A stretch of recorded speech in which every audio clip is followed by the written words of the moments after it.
আমলনামায় জান্নাতি সব কাজ থাকবে, তারপরে সে জান্নাত পাবে না, এটা কিভাবে? তখন নবীজি বললেন, সে জান্নাতে যাওয়ার জন্য যতটুক পরীক্ষায় পাশ করা দরকার সব পরীক্ষায় পাশ করে যাবে। হঠাৎ করে একজন এসে আল্লাহর দরবারে বিচারের কাঠগড়ায় দাঁড়ায় বলবে, আল্লাহ, ওর সাথে আমার কিছু লেনদেন আছে, ওর সাথে আমার কিছু হিসাব নিকাশ বাকি। আল্লাহ তাআলা বলবেন, কি হিসাব? সে বান্দা বলবে, আল্লাহ, আমি দুনিয়াতে একটু দরিদ্র ছিলাম, গরিব ছিলাম, তার অনেক টাকা ছিল, সে অনেক সময় আমাকে অনেকবারই আমাকে আঘাত দিয়ে কথা বলেছে, অপমান করেছে। আল্লাহ, ওই অপমানের বিচার আমি দুনিয়াতে পাই নাই, কারণ আমি গরিব ছিলাম দুনিয়াবিভাবে।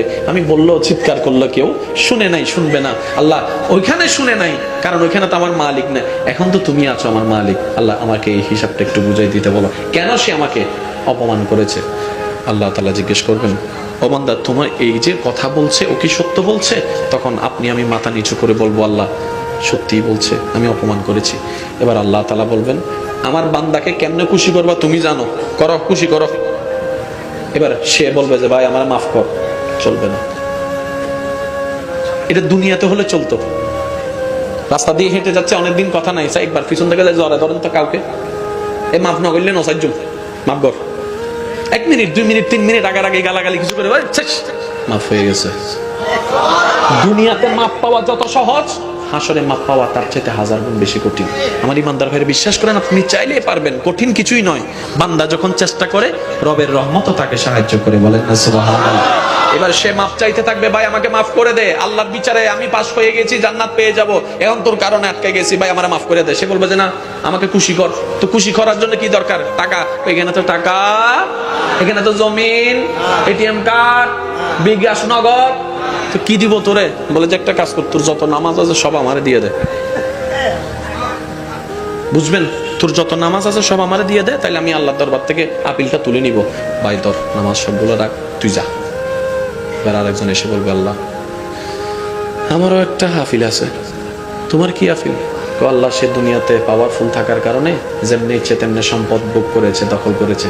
আমার বাড়ির সামনে দেওয়াল একটা 1 ইঞ্চি তুলে ভিতরে ডুবে দিছে। আমি যতবারই মামলা করেছি, টাকা খাওয়াই সব উল্টাই দিছে। আমি ওখানে বিচার পাই না, কিন্তু আমার এখানে বিচার লাগবে। আল্লাহ বলবে যে, সে কি সত্য বলছে? আল্লাহ, সত্য। তারা খুশি কর। এবার সে বলবে যে, ভাই, তোর রোজা যতগুলো আছে সব আমারে দেয়, তাহলে আমি খুশি হবো। এবার সে রোজা সব দিয়ে দিবে। এইভাবে এক একজন আসবে, এক একজনকে সওয়াব দিতে দিতে দিতে দিতে দিতে দিতে জান্নাতে যাওয়ার যত সওয়াব সব হয়ে যাবে, সব হয়ে যাবে। বিষয়টা কেমন হলো? ওই যে চট্টগ্রামের ভাষায় আমরা একটা কথা বলি, গরদ দুয়ারও তাই। জোরে বলেন না। সিলেঙ্গে ভাষা তাদের গরদ দুয়ারও তাই। দেখেন, এমনি যদি A+ না পাই, মনকে বুঝ দেওয়া যায়।